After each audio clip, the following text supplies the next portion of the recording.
everybody, it finally has arrived. I've kind of hinted about this on social media a little bit, about getting something else for the channel that's a little more off-road orientated, because, well, obviously we do have the Can Am 1000 Commander, which we really haven't done a whole lot with. Just ATV content has been kind of sidelined due to car stuff, truck stuff, all of that. But we at Hammerdown Motorsports do everything. We do ATVs, UTVs, all of that kind of stuff is all stuff that's a part of my life, and I like to share all aspects of my passion for motorsports and just getting out there on something with an engine.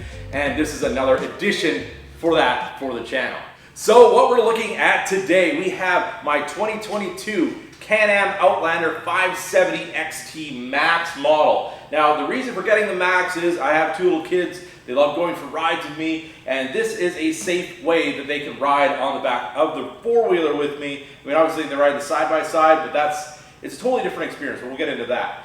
This is more of a riding experience, and if you know, you know. This is technically, well, it's a four-wheeler, but it's kind of like a bike. You have the handlebars, you can throw it around, you're sitting on a seat like you would on a motorcycle. It's just that different experience. That's kind of why, after having the side-by-side for 10 years, I had a four-wheeler before that, and I just kind of figured, well, it's been 10 years, that one's long since paid off. It's time to get back into a four-wheeler just because of the things that I like better about this. There's things that the UTV does better, there's things that the ATV does better, but now we have both, so we can kind of compare those two and bring you guys some good ATV content as well.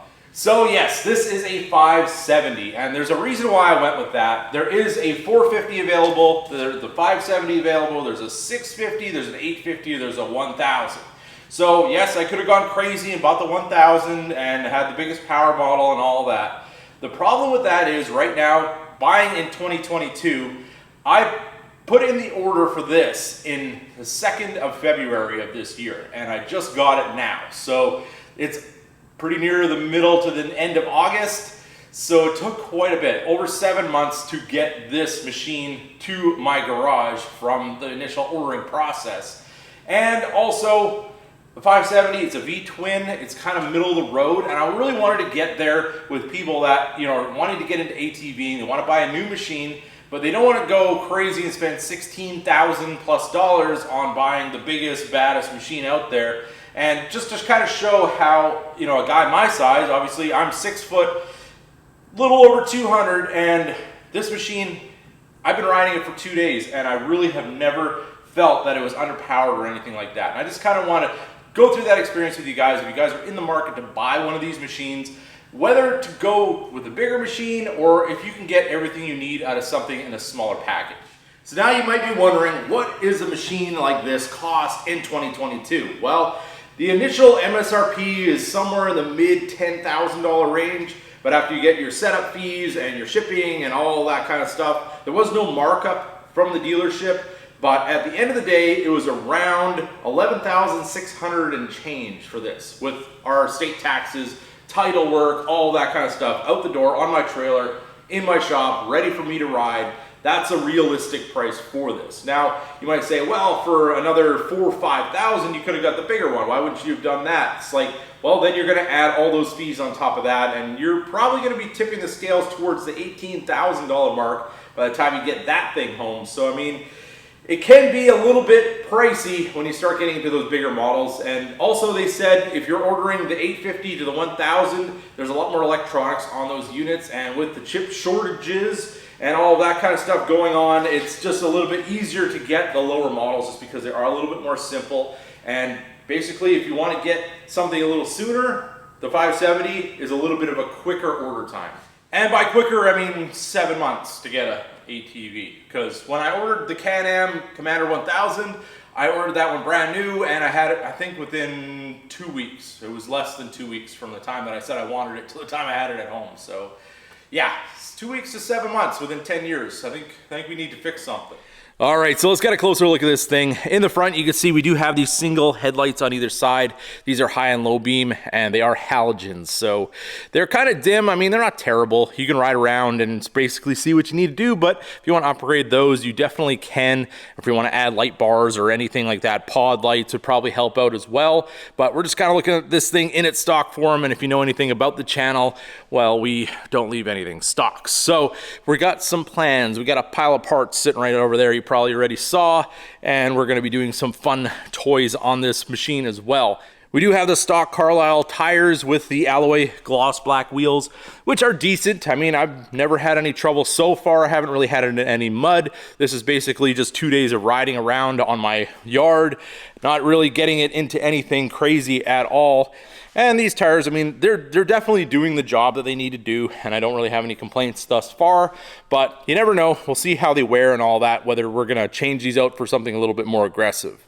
Another thing to think about is what you're gonna do with your tires. I mean, obviously, if you're going through mud every day, you want a mud tire, but this is a decent all-around tire. It's not gonna tear the grass up real bad if you're riding around on your grass like I am. So, I mean, to keep it the way it is for a while probably wouldn't be a bad thing.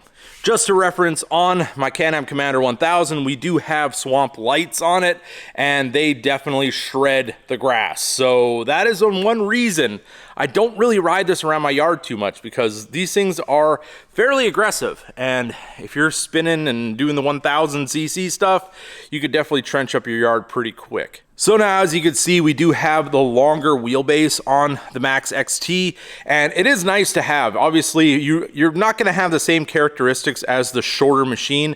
So some people, they will put a box on the back with a seat on it, and that is a lot of places illegal to do. And from personal experience, when you have a passenger on the back, it really changes the way the machine rides, and they become very tippy. So it's really nice that they have a machine that's actually made for two people. You can see this black section here. This is how much has been extended to the wheelbase, and your passenger has their own space, which is nice. They got their own place to put their hands, they got their own place to put their feet, and they got their own seat a little bit higher up, so they can kind of see over you a little bit, and it's just a nice place to be. My kids have really enjoyed riding on the back of this thing, and it's nice to know the characteristics of the machine are made for two people, so you're not gonna have that weird weight transfer and have them too far back or whatever with a shorter machine. And just so you know, the machine is made for it, so you do have that safety in mind.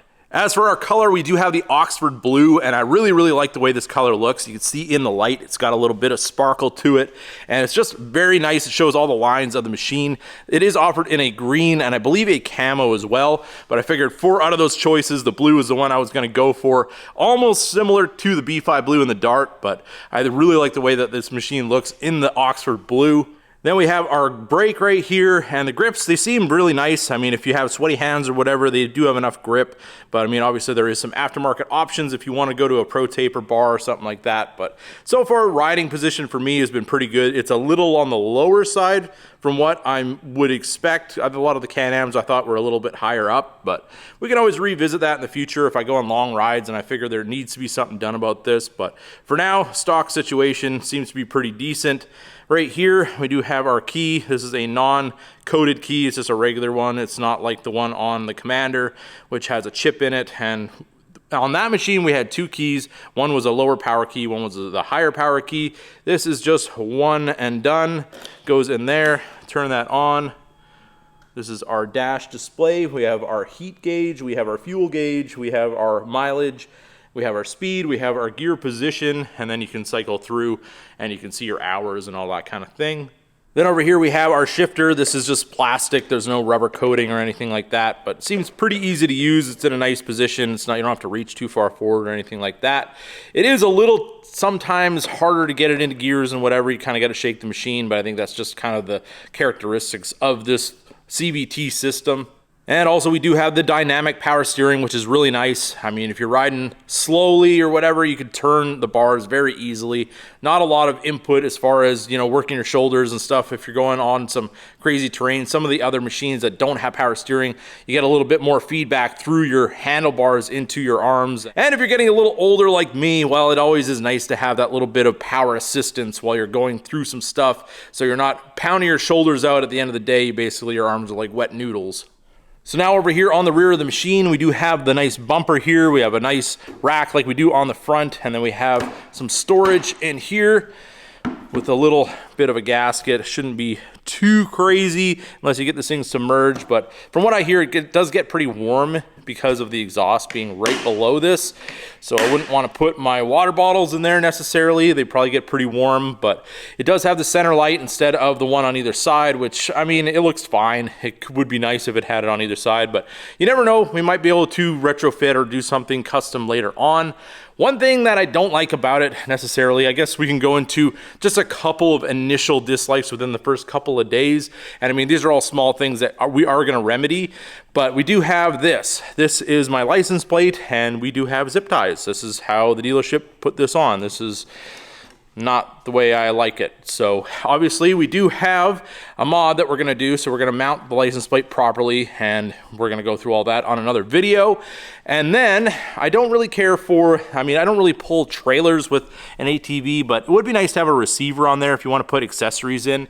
I mean, you could probably figure something out with that, but it just has a hole for a ball if you want to run a little utility trailer behind this or something like that. But there is no receiver, which would have been nice to have.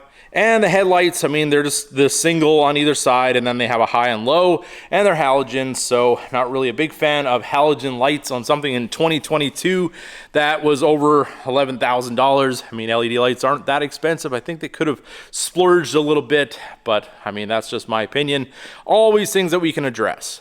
But we can't say anything bad about the machine without saying something good about it. So I do like the way the V-twin sounds. The 570, it seems to be a very good engine as far as power goes, as far as weight goes, because when you get into the bigger machines, they are heavier. So another thing with having a smaller machine is you do have an advantage. You're not going to be sinking down as easily as the bigger machines are, because when those things are stuck, they're really stuck. These things, not as much. It's kind of like the whole thing, like in the oil field in Canada, some guys they'd buy the biggest machine in the world, and then they'd have those things getting stuck and having problems like that. And then there'd be the old guy who's like, I got nothing to prove, riding his Honda 350 and floating on top of all of it. So there is something to be said about maybe going for the lighter one if that's something that you are interested in and you just kind of want to go cruise down a trail. You don't necessarily need to buy the biggest dog out there. So number one like would be the engine sound. I'll give you a clip of that in a minute. My second like would be the fact that they do have a 2-up. I mean, I'm not sure if there is any other ones out there. There might be, but I mean, as far as what my experience with Can Am, they've had these for quite a while. So definitely a plus to be able to have kids ride on the back like that, well, one at a time, obviously, and have that option for a 2-up rider on an ATV, because if you have a side-by-side, they don't fit all the places that these do, and this machine it's a smaller one, so it's like nice and narrow. You can get into all kinds of stuff with it without tearing it up, and that's another plus for me. Third thing would probably be where the fuel tank is. Everything is kind of in the back here. So it's not like the old ones where you had to fill up your fuel right up here.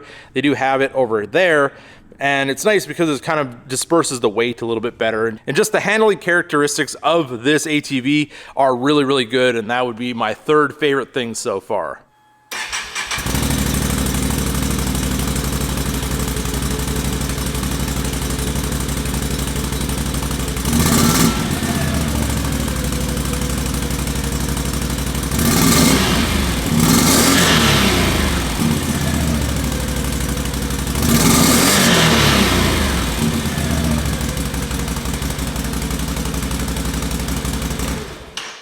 So with that being said, I hope you guys enjoyed this video. If you did, don't forget to give it a big thumbs up. If you're new to the channel, hit that subscribe button. And if you made it to this point in the video, put ATV in the description or whatever you'd like to say, and I can interact with you guys there. And as always, keep that hammer down.